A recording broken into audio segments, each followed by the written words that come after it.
glórias sejam dadas ao Senhor. Então, semana passada nós começamos um estudo a respeito da nossa história, da história da Igreja Reformada, portanto, da história da Igreja Presbiteriana, né? Foi um momento muito importante, como nós temos várias pessoas, e Deus tem feito isso a cada ano, né?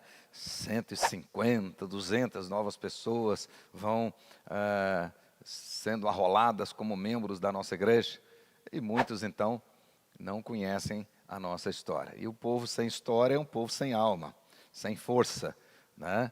O que dá força para a nossa igreja é exatamente a nossa identidade. Então, vez por outra, temos que olhar no retrovisor e saber quem somos e para onde estamos indo, de onde viemos, qual é a nossa história. E muitos se surpreenderam. Foi interessante que terminou a escola domingo passado e eu fiquei aqui até mais tarde, porque vários me rodearam. Ah, pastor, quero saber disso, como é que foi aquilo, etc. Então, está aí a nossa história. História da Igreja Reformada, Reforma Protestante do século XVI. O dia que convencionou para isso foi 31 de outubro de 1517. Então, esse é o dia que a gente chama como sendo o dia da Reforma Protestante. E o texto que encheu o coração de Lutero, naquela época, foi o texto de Romanos como um todo.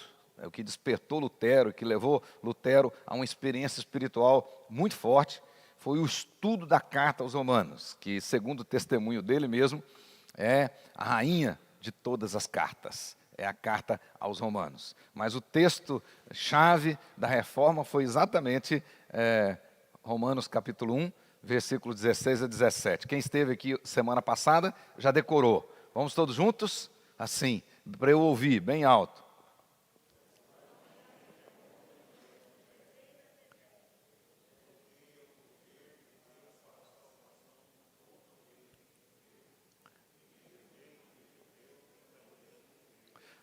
Agora vamos de novo, que alguém ficou atrasado.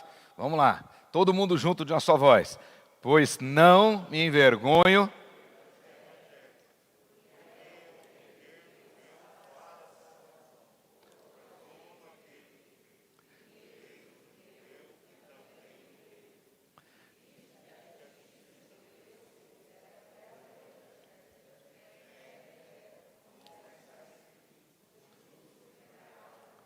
Ok, até o final de outubro, porque nos próximos 2 domingos nós seguiremos estudando também toda essa história da reforma, a nossa história. Os irmãos vão então decorar esse texto. Não vou nem fazer o teste agora, se vocês já estão bom mesmo, vou deixar para próximo domingo. Apenas aí trazendo a memória dos irmãos. 31 de outubro de 1517, foi aquele dia, véspera dos feriados de Todos os Santos. 1º de novembro era um feriado muito importante na Alemanha, muito mais importante. Depois surgiu aí o feriado do Dia dos Mortos, no dia 2. Mas na Alemanha, o grande feriado era 1º de novembro, o Dia de Todos os Santos. As pessoas vinham de todos os lugares para as cidades maiores para celebrar, né? Enfim, para celebrar aquela festa. Pois bem, e Lutero sabia disso, e ele era o responsável pela Catedral de Wittenberg, pela Capela de Wittenberg, e ele então fechou a igreja e afixou nas portas da igreja as suas 95 teses, ou seja, 95 pontos que ele entendia que a igreja tinha que ser renovada. Pois bem, no dia 15 de junho de 1520, portanto, pouco menos de 3 anos mais tarde, Lutero é surpreendido com uma ameaça, né? Uma ameaça, uma bula, dando para ele, uma bula papal, uma ameaça do Papa, dando para ele apenas 60 dias para ele abjurar das suas doutrinas, daquilo que ele estava falando.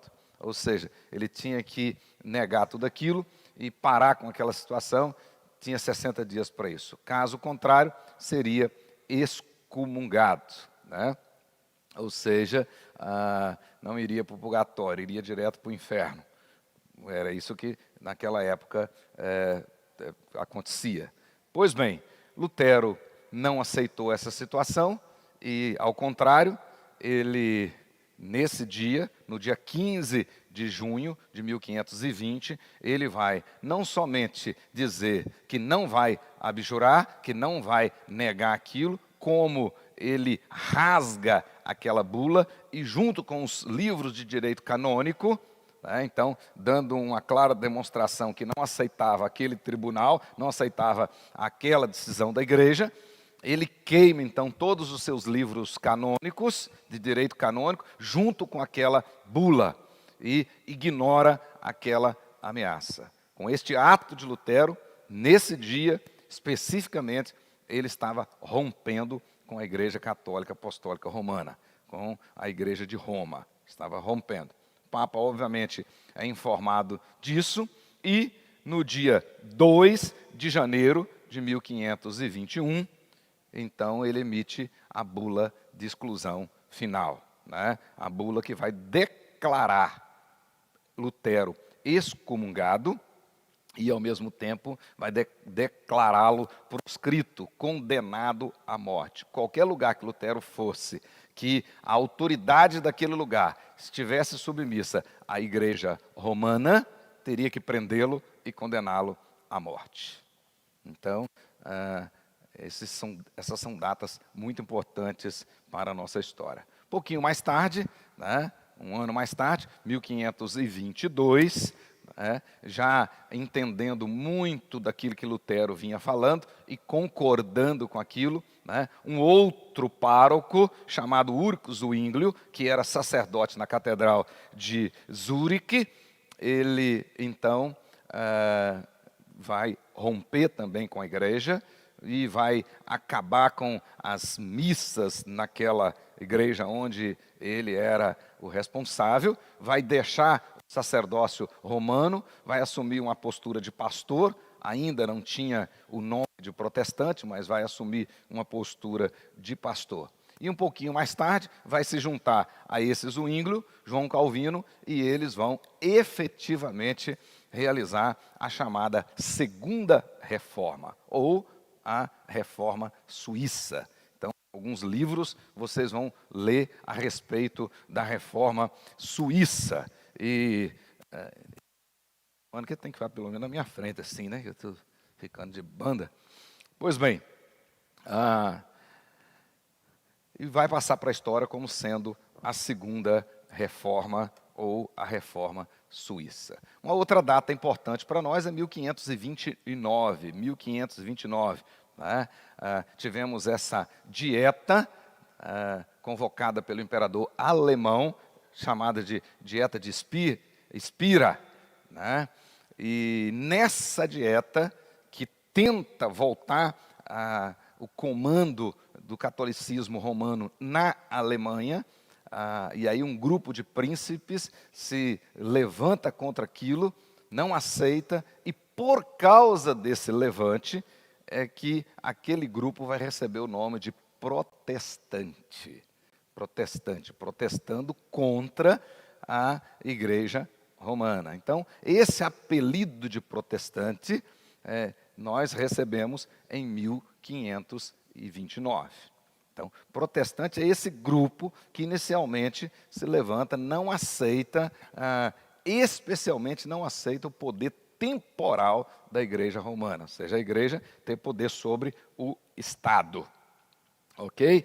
Então é aí que vai acontecer uma situação que Lutero vai inverter. Até então, se lia da seguinte maneira: Igreja, Estado. Em virtude disso, na visão de Lutero, vai inverter Estado, Igreja. Por isso que na Alemanha hoje, a Igreja Luterana Estatal, os pastores, por exemplo, são funcionários federais. E os membros da Igreja Luterana Estatal, ele pode declarar o dízimo dele no imposto de renda. E o Estado repassa para a igreja. Ok? por essa inversão. Na segunda reforma que nós vamos ter a correção bíblica correta. Porque na Bíblia nem é a igreja mandando no Estado e nem o Estado mandando na igreja. Aí vem na segunda reforma, na reforma suíça, lá com Zwinglio e Calvino, é que vamos ter Estado e igreja. A igreja faz o papel profético. Se está errado, nós podemos falar que está errado. Podemos protestar, podemos achar que não é assim ou assado. Eu queria saber que barulho é esse que está ali do lado ali, né? Alguém pode ver, né, o que está acontecendo ali. Pois bem, o fato é que esse é o papel correto hoje. Por isso que a igreja, a instituição, não deve se envolver com a política, especialmente a política partidária, né? Nós temos que assumir a posição profética. Se tem uma lei que vai ser aprovada, que fere os princípios, nós podemos dizer que está errada, etc, etc. Enfim, se um governante faz uma coisa errada, isso, aquilo, outro, podemos dizer que está errado, ok? Profeticamente, ok?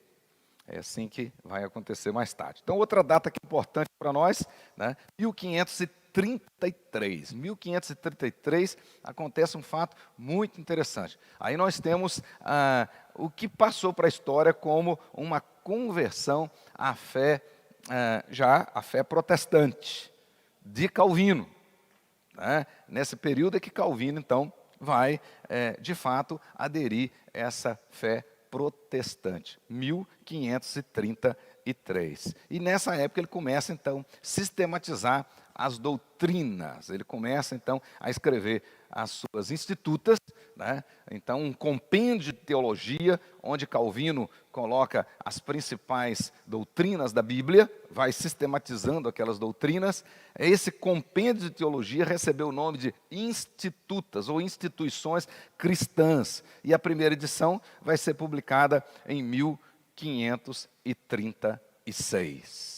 1536, exatamente no ano que ele chega na Suíça. Calvino era francês, mas ele vai para a Suíça. Ele chega na Suíça em 1536, e a convite de Guilherme Farel, que já era um protestante, que pregava na cidade de Zurique, já pregava lá. Então,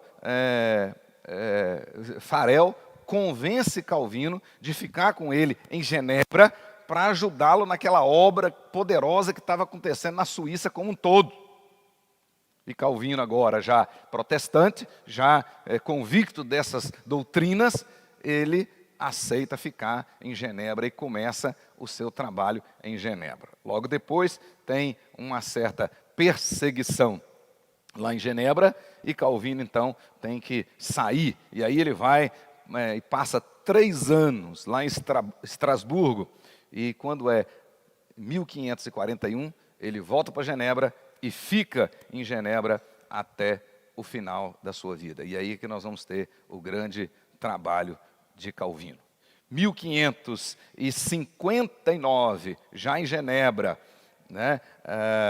Calvino, já na sua segunda e definitiva estada em Genebra, ele cria a famosa Academia de Genebra, né?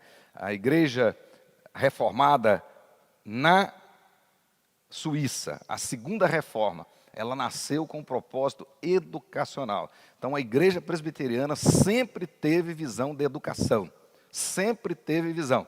Então, há pouco tempo atrás, tínhamos uma fama de que os presbiterianos são muito cuidadosos e dedicados ao estudo da Bíblia. Pastor presbiteriano precisa saber da Bíblia. Então isso era muito forte para nós. A escola bíblica dominical na igreja presbiteriana sempre foi muito forte, porque nasceu assim, nasceu com a visão de educação. A primeira escola pública para criança, obrigatória, em toda a Europa, quando a Europa tinha cerca de 75% a 80% de analfabetos, vai surgir em Genebra, fundada por Calvino. E Calvino disciplinava na igreja o pai que não colocasse a criança na escola. Então não tinha estatuto da criança naquela época, mas o pai era obrigado a colocar as crianças na escola.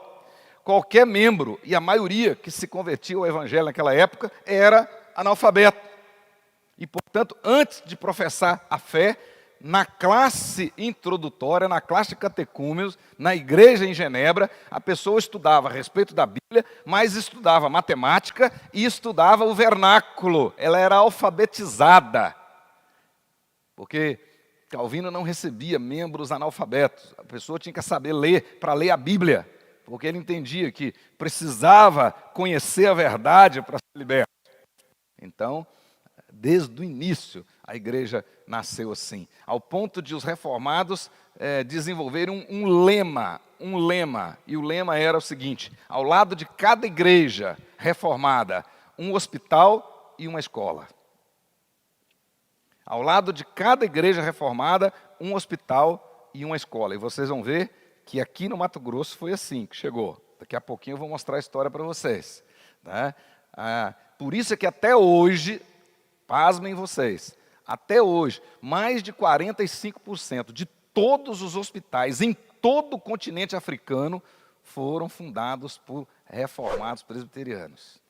Até hoje. Até hoje. Ninguém fez uma revolução social e educacional maior no mundo do que os calvinistas. Então, esse negócio de marxismo, isso é fichinha. Entendeu? Os calvinistas, presbiterianos. Por isso é que os países de formação reformada presbiteriana até hoje são os mais desenvolvidos do mundo. Até hoje. Mas é porque começou dessa maneira. Então ele faz logo essa academia e começa a formar aqueles primeiros discípulos, né? E logo essa teologia reformada, a doutrina reformada começou a espalhar pelo mundo daquela época, chegando à Itália, chegando à França, os Países Baixos, ou seja, Holanda e Bélgica, a Inglaterra. E na Inglaterra, a doutrina calvinista, que vai chegar lá, a doutrina da segunda reforma, que aí vai da Suíça para lá, essa doutrina vai receber o nome lá, num primeiro momento, de puritanismo, de puritanos, lá na Inglaterra. Pois bem, e vai se espalhando, né? E nós podemos ver também, conforme falei semana passada, que na Escócia, um dos discípulos de Calvino, né, que era escocês, quando ele volta para a Escócia, na Escócia a nossa igreja recebeu o nome então de presbiteriana, por causa do governo dos presbíteros. 1560 é outra data importante para nós, 1560. O parlamento escocês adota o presbiterianismo como a religião oficial da Escócia. Aquela oração que esse discípulo de Calvino, que era escocês, quando ele volta para a Escócia, o nome dele era John Knox, e ele faz uma oração e diz: Senhor, dá-me a Escócia, senão eu morro. E Deus atendeu a oração dele. E a Escócia se converteu a Jesus pela instrumentalidade do presbiterianismo. Pois bem, em 1564, Calvino morre, 27 de maio de 1564, bem jovem, mais novo do que eu hoje, 55 anos. Só que deixou um legado, deixou uma obra muito grande, né? Comentou praticamente todos os livros da Bíblia, escreveu sobre todos os pontos teológicos, todas as doutrinas, refutou tudo aquilo que tinha que refutar da doutrina tomista, realmente fez uma poderosa obra, né, em apenas 55 anos de vida. Okay? Esse monumento está lá na Suíça, em Genebra, até hoje, né? É o chamado Monumento à Reforma Protestante, e nessa ordem aqui, da esquerda para a direita, nós temos ali Farel, primeiro Farel, né, que já estava lá, era suíço, já tinha começado a obra, e ele que convence Calvino de ficar lá. O segundo é Calvino, né? O terceiro era um discípulo de Calvino, muito famoso também, Teodoro de Beza, e o quarto, o que eu acabei de dizer, John Knox, né, o escocês, que vai levar. Esse John Knox, a Bíblia diz a Bíblia diz, a história diz, a respeito do compromisso dele com a Bíblia, que ele era um homem extremamente comprometido com a oração, né? John Knox chegava a orar 8 horas por dia. 8 horas por dia. É dele que a rainha da Escócia fala que ela não tinha medo do exército da Inglaterra, uma época, né, de guerra entre os países. Ela disse: eu não tenho medo do exército da Inglaterra, eu tenho medo das orações de John Knox. Das orações dele é que eu tenho medo, né? Então é realmente um homem muito envolvido.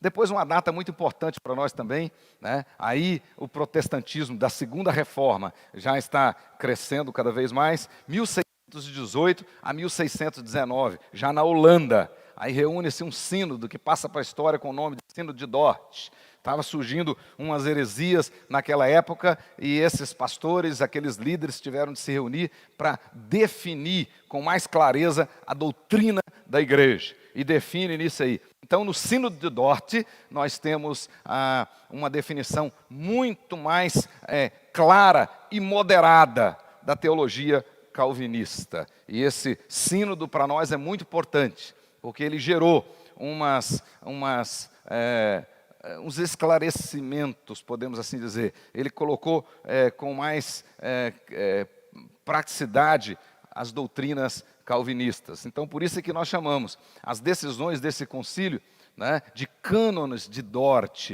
Esse livro que está ali no cantinho ali, ó, vocês acham aí na editora presbiteriana ou em qualquer outra livraria, acham. E lá é um verdadeiro catecismo.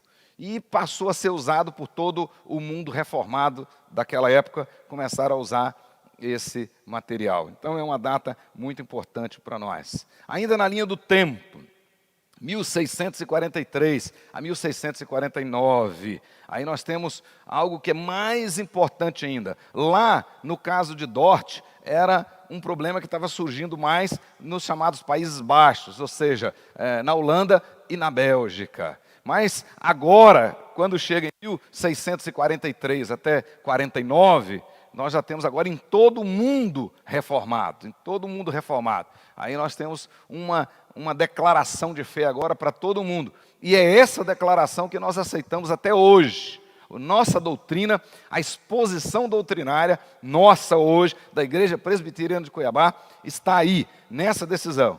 Então observe bem que não teve uma pessoa aqui que sonhou ontem e chegou aqui hoje e disse: nós vamos fazer assim, assado. Não, nossa igreja tem uma doutrina sistematizada desde 1643 a 649. Já é exposição clara para nós, à luz da Bíblia Sagrada. Nós chamamos isso de Confissão de Fé de Westminster. Westminster é a catedral que fica lá em Londres.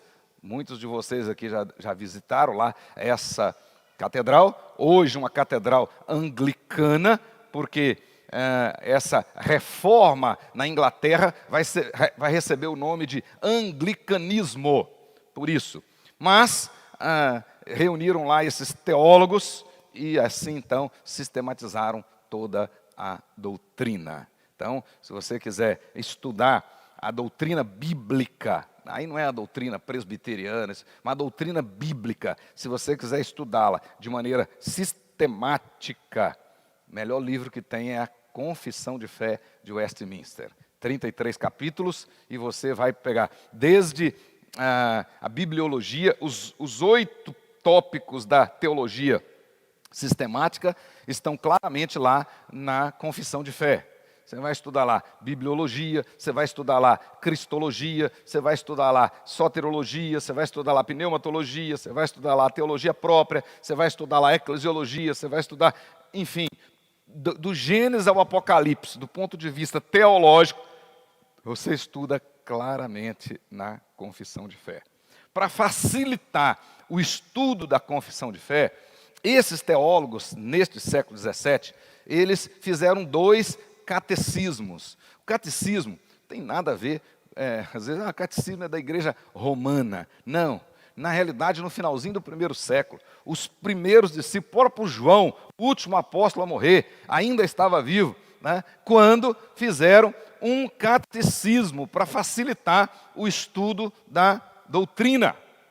Tá? Então, nós chamamos o primeiro catecismo da história, que surge no final do primeiro século, chamado Didaquê. Didaquê era um catecismo, perguntas e respostas a respeito da Bíblia, para ensinar as crianças, para ensinar os adolescentes. A didática de ensino naquela época era através de perguntas e respostas. Você perguntava, as crianças respondiam. Eu estou vendo aqui, de cima, que muitos aqui estudaram nesse sistema. Por exemplo, tabuada. Quem aqui lembra da tabuada? Levanta a mão só para eu saber. Nossa igreja está cheia aqui hoje de manhã. E estou vendo que tem muita gente aqui da época da tabuada, né? Esses aí não sabem nem o que é tabuada. Multiplica 2 vezes 2, mas não sabe o que é tabuada. Pois bem, mas eu sou da época da tabuada. E meu pai tinha o prazer de tomar a tabuada. E quando eu errava, era um tapa na orelha. Ele dizia assim, 5 vezes 5. Eu dizia, 25. Ele, o quê? Eu, 24. Aí ele batia, vai estudar que você não sabe decorar. Tinha que decorar a tabuada.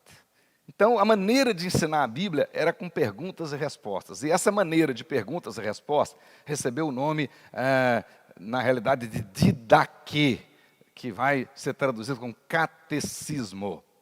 E para facilitar o entendimento das decisões de Westminster, foram feitos 2 catecismos.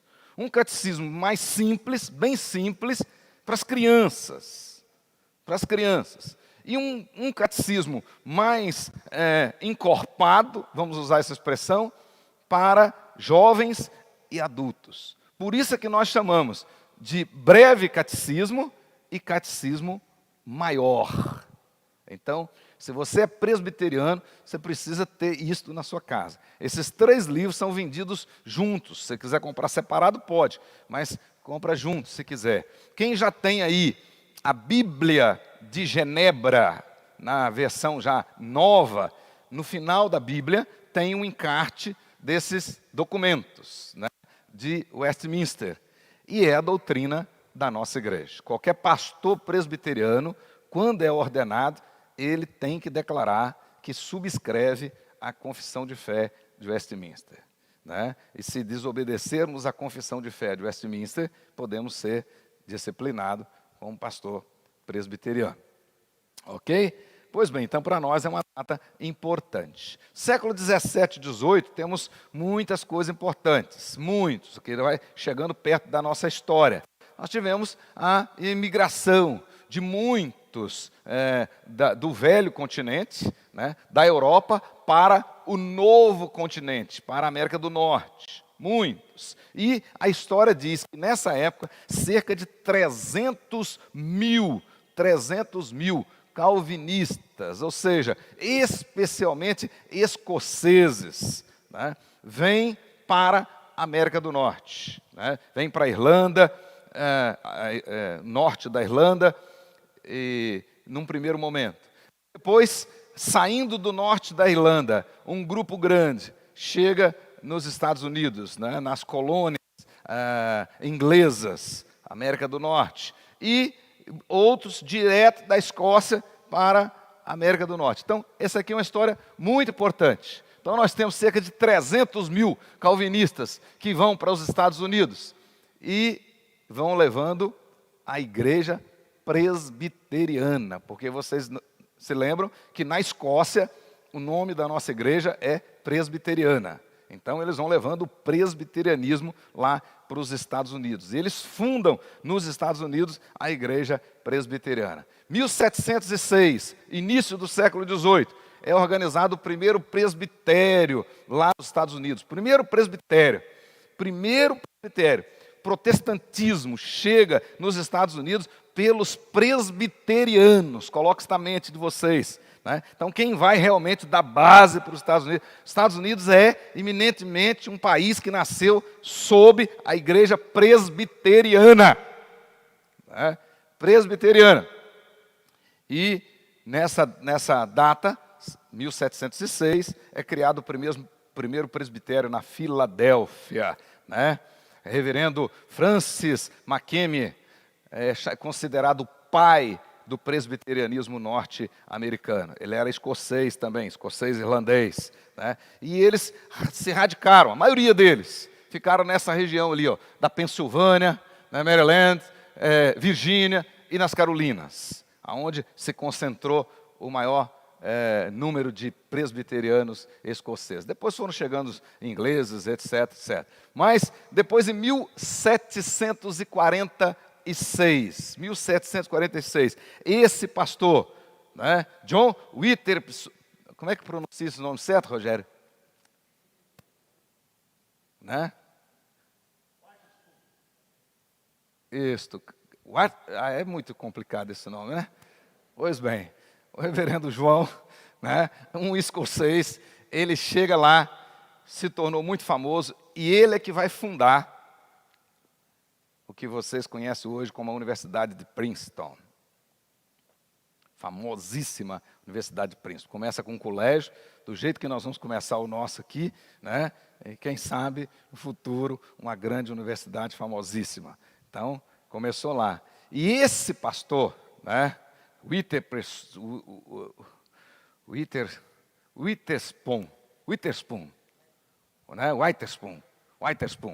John Witherspoon, ele vai ser o único pastor, e portanto presbiteriano, que vai assinar a Declaração de Independência dos Estados Unidos da América do Norte. Então olha como é a história. E observe bem que lá na Universidade de Princeton tem até hoje o lema da universidade, que foi ele quem idealizou esse lema, né? Sob o poder de Deus prosperará. Até hoje está lá e é uma das maiores do mundo.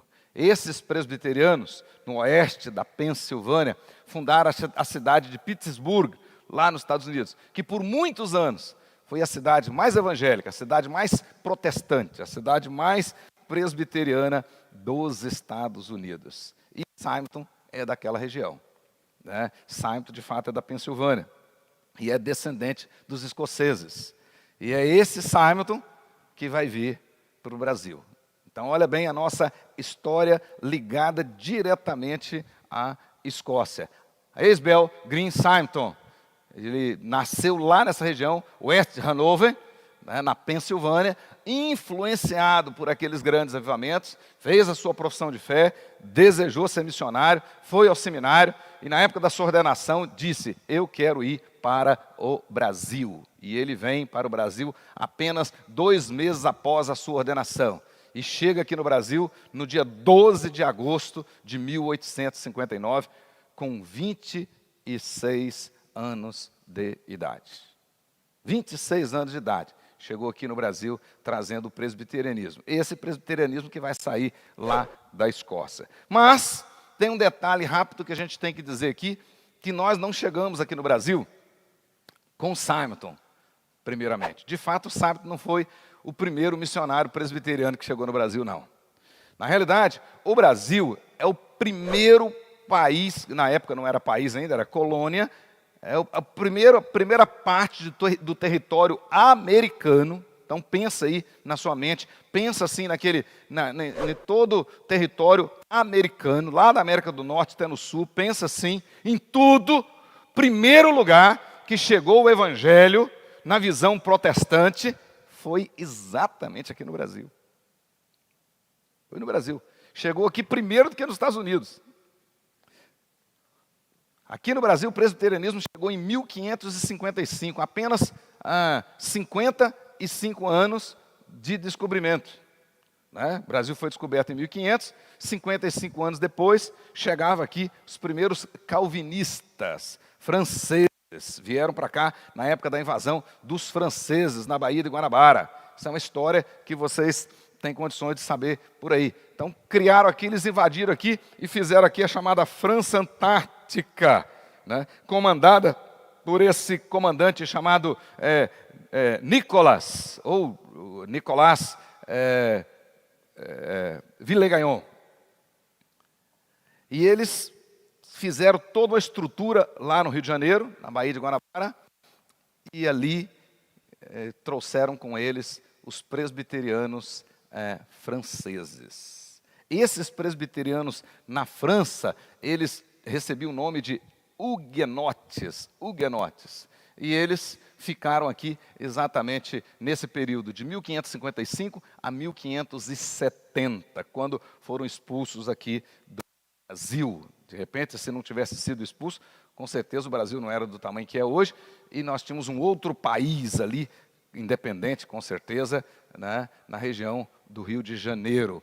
Essa foto que está aqui do lado aqui, ó, é a ilha de Villegagnon, é onde está a escola naval, né? A escola naval da Marinha, óbvio, lá no Rio de Janeiro.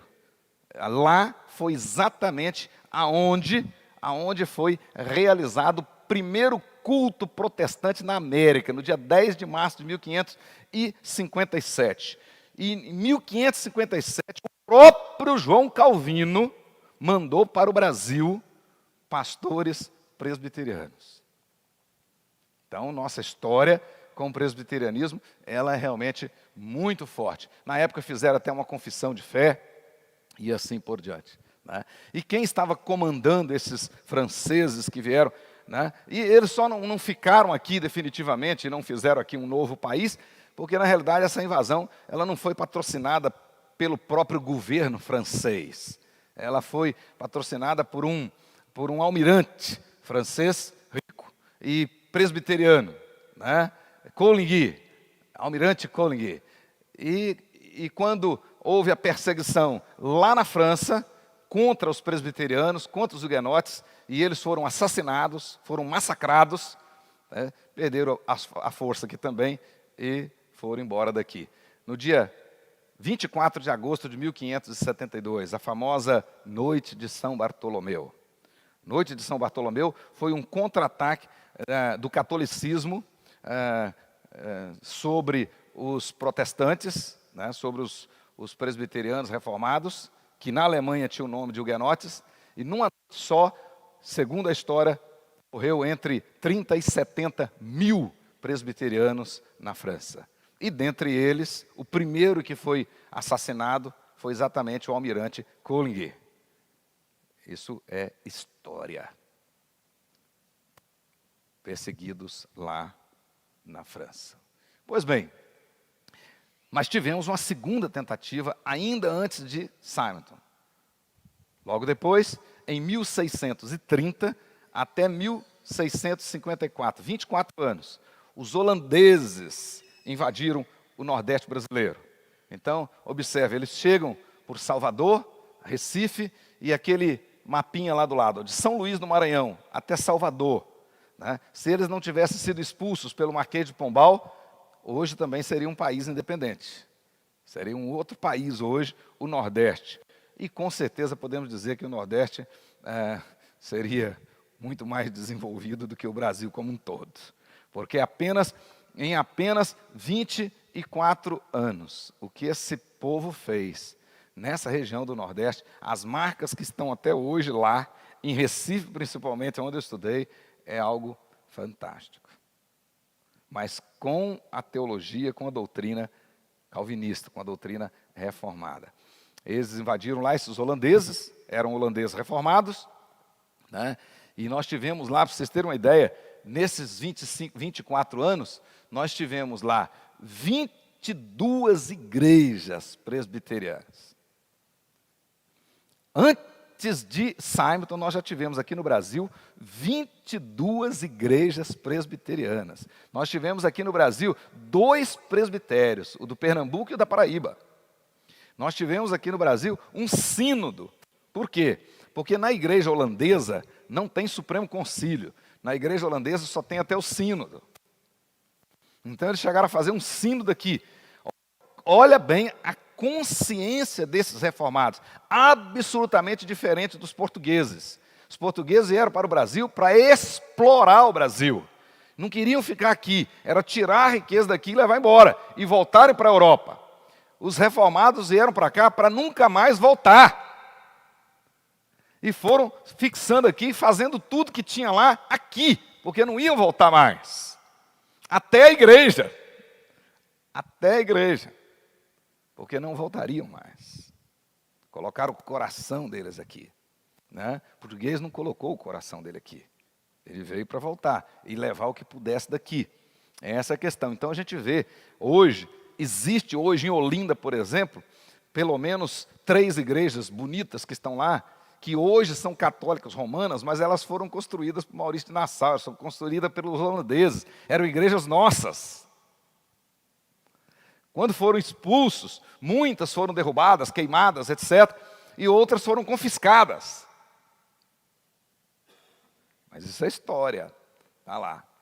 Pois bem, aí chega Simonton, esse é Simonton, que chega aqui no Brasil com 26 anos de idade, né, fica apenas 8 anos aqui, portanto morre com 34, muito jovem, mas Deus usou de tal forma que em apenas 8 anos, esse Simonton fundou uma igreja, né, que é a igreja que está lá no Rio de Janeiro até hoje, ali na Praça Tiradentes. Quem for ao Rio de Janeiro vai ver lá a primeira igreja presbiteriana do Brasil inteiro, né?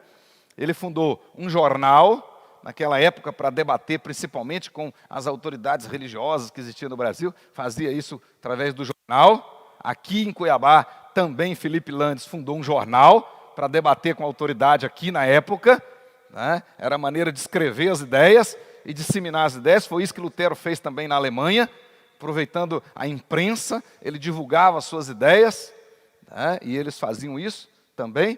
Um presbitério, em 1865, e o primeiro seminário presbiteriano, 1867. Observe bem que em apenas 8 anos ele fez tudo isso, Deus realmente abençoando, né? Depois, ainda com Simonton, nesse período de Simonton, se converte ao presbiterianismo padre. Ele era padre, mas ele entendeu as doutrinas reformadas, largou a batina, converteu-se ao presbiterianismo e foi doutrinado, foi batizado, professou a sua fé e foi ordenado pastor presbiteriano. O primeiro pastor presbiteriano, sangue puro, brasileiro, antes era padre.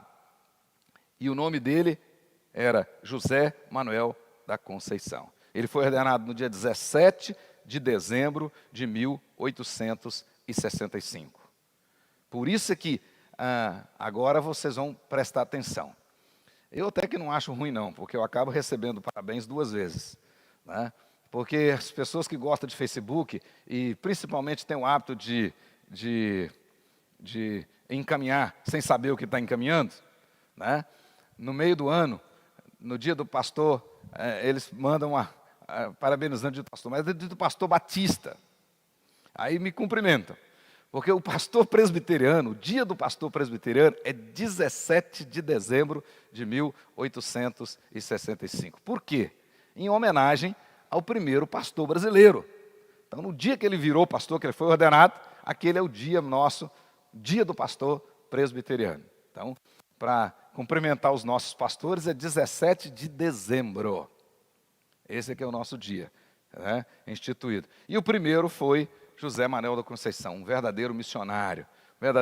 Observe bem que já em 65, né, chegou em 59, quem é bom de conta? Para 65, 6 anos, não é isso?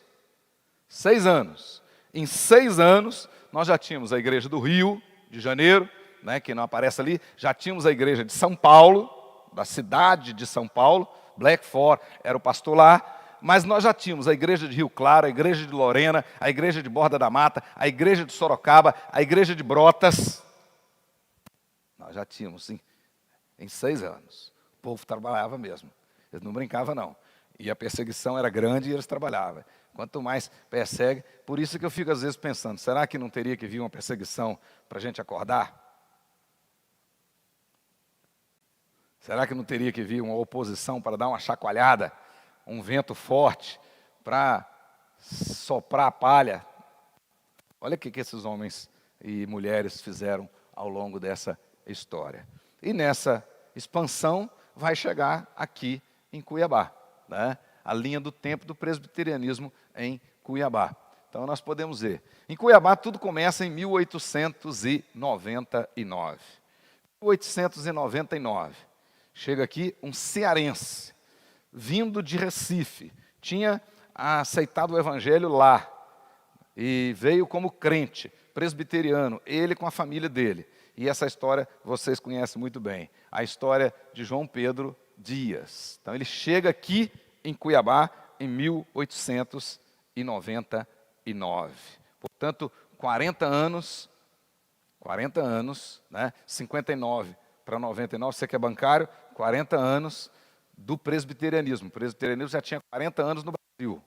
Ele chega aqui em Cuiabá. Então, se nós pegarmos essa data aí como referência, nós já temos muito mais de um século aqui em Cuiabá.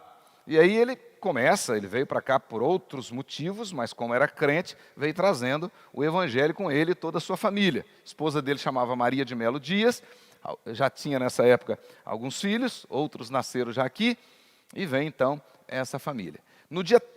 Em 1913, então já tinha aí 14 anos que João Pedro Dias estava aqui, já, com a sua família, né? Ele sozinho, com a família, trabalhando e tal.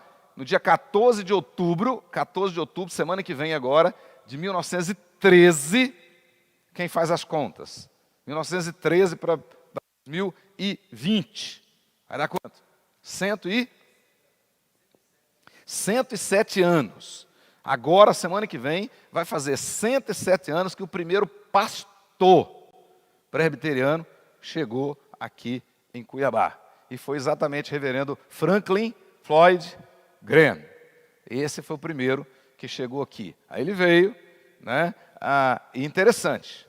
Agora, vamos linkar com a história que eu falei aqui hoje. O que o reverendo Franklin veio fazer aqui? Ele veio acompanhado de um seminarista chamado Antônio dos Santos, deve ser meio parente do seu Daniel aí, né?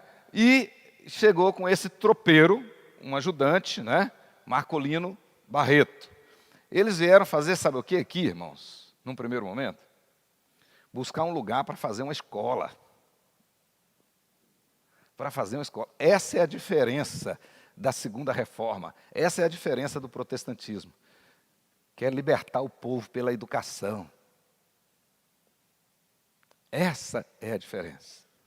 Por isso é que os filhos dos presbiterianos, a segunda geração na Europa, já foram ocupando os principais postos, foram se tornando os grandes mestres nas universidades, os médicos, os advogados e tudo, porque foram estudando. E a igreja fazia isso. Então eles vieram para cá para procurar um lugar para montar uma escola aqui nessa região. E acharam ali, perto da Chapada. Está lá o terreno que eles compraram para fazer a escola, que logo depois, no dia 7 de julho de 1924, é fundado a Escola Presbiteriana do Buriti. Eles vieram para cá com essa intenção. Aí quando Franklin descobriu que já tinha uma família de presbiterianos aqui, aí ele se animou mais ainda em dar sequência ao trabalho evangelístico também. E aí o trabalho começou a se desenvolver. Logo depois, um ano mais tarde, 1914, no dia 1º de novembro de 1914, então o reverendo Franklin celebra aqui a primeira Santa Ceia. Aí já tinha um grupo de irmãos, né? Naquele dia recebe por profissão de fé mais 8 pessoas, por batismo mais 3 pessoas, por jurisdição, né? E batismo de criança mais 3 pessoas. Então, observe bem, já temos aí um grupo, já temos uma igreja ali. Primeira Santa Ceia em 1º de novembro de 1914. 1915, um ano mais tarde, no dia 15 de agosto, aí vai chegar aqui na nossa cidade o reverendo Felipe Landes, que nós consideramos o nosso pioneiro, né? O nosso pioneiro, porque ele é que vai organizar a igreja. Na realidade, o primeiro pastor é o Franklin Graham, mas nós consideramos o reverendo Felipe Landes. Ele chega com a sua esposa, ele muda para cá e vai fazer o seu quartel-general aqui. Felipe Landes, ele ficou a primeira vez 14 anos, depois ele sai e volta, fica mais um ano. Ao todo, Felipe Landes ficou como pastor da nossa igreja 15 anos. 15 anos. História muito bonita dele. E teve muitos embates, foi muito perseguido e tudo, com muita dificuldade, mas ele, com a graça de Deus, estabeleceu a nossa igreja. Logo depois, em 1918, ele chegou em 1915, em 1918, a mesma missão, a missão sul dos Estados Unidos, manda cá o reverendo Adam John Martin. Reverendo Adam Martin, passou para a história com esse nome, ele vem para ajudar o Philip Landis, mas ele veio com uma missão clara, importante. Ele veio com a missão de juntar recursos para a construção do templo. Ele vem para cá para isso. Ele veio para ajudar o Philip Landis e a função dele era articular para termos condições de construir o primeiro templo no centro-oeste brasileiro. Ele veio para isso. Então, ele era um captador de recursos, um fundraiser. Ele vem para cá com essa intenção, levantar esses recursos. E ele vai trabalhando junto com a esposa dele, né, Nath Moser Martins, e eles vão conseguindo levantar esses recursos. E quando chega no ano seguinte, aí é a nossa data agora, esse é o nosso aniversário. Vocês vão entender agora por que nós estamos falando desse centenário. É porque no 1920, no dia 12 de outubro, aí na liderança do Philip Landis, eles organizam, então, efetivamente a igreja. Até então a gente era uma congregação, né, um ponto de pregação, agora vamos organizar a igreja. No sistema presbiteriano, quando organizam a igreja, é porque aí tem conselho, tem presbíteros para tomar as decisões naquele lugar. E isso que aconteceu, né? Philip Landis e o Adam Martins, estava aqui ajudando ele, eles organizam a igreja. E o senhor João Pedro Dias, membro da igreja, ele doou aquele terreno onde está lá na 13. Doou. Eles, então, organizam a igreja e logo no ano seguinte, Adam Martins já tinha um certo recurso, já tinha juntado um certo dinheiro. Logo no ano seguinte, 1921, no dia 7 de setembro de 1921, né, Philip Landis e Adam Martins, naquele terreno doado pelo seu João Dias, eles então lançam a pedra fundamental que está lá até hoje. E se a gente conseguir tirar lá agora para trazer para cá, isso é que nós vamos fazer. Lança então a pedra fundamental do primeiro templo presbiteriano. Nessa época. Aí já tinha dinheiro e começa. E eles foram espertos. Talvez mais espertos do que nós, né? Mais ágeis. Porque em um ano, apenas 1 ano e 3 meses, eles construíram aquela beleza que está lá. Patrimônio histórico, hoje na cidade de Cuiabá. Em 1 ano e 3 meses. De fato, ele vinha juntando dinheiro desde 18. Juntou o dinheiro e agora fizeram aquele templo. Aquele projeto, ele é fantástico, que foi feito por um missionário, né? Um missionário presbiteriano, que era engenheiro e pastor, tipo Rogério, né? Engenheiro e pastor, Dr. William Vadell. Dr. William Vadell era o diretor do Mackenzie, do Colégio Americano nos Estados Unidos, em São Paulo. O Mackenzie chamava-se Colégio Americano. Ele era diretor lá e era engenheiro, fundador da escola de engenharia lá. E ele fez esse projeto que está aí. Por isso é que o projeto nosso, da 13, irmãos, aquele estilo de arquitetura lá do projeto da 13, estilo neogótico, que ele é totalmente americano. Então é comum, vocês estão assistindo algum filme, alguma coisa mais antigo, ver uma igreja parecida com a nossa. Então, agora vocês começam a entender a nossa história. E ele projeta, Adam Martins constrói. E construiu apenas em 1 ano e 3 meses. E aí o templo lá da 13, ele foi inaugurado. E aquela igreja passou para lá, né, no dia 12 de dezembro de 1822. 1922. Então, foi a inauguração. A pedra fundamental foi em 7 de setembro de 1921 e a inauguração 12 de dezembro de 22. E a igreja organizada em 12 de agosto de 20. Então, o que nós estamos comemorando agora, nós estamos comemorando 100 anos de organização. que foi no dia 12 de outubro de 1920. Tá? O ano que vem, dia 7 de setembro de 21, a pedra fundamental. E no outro ano, dia 12 de dezembro de 22, a inauguração do primeiro templo.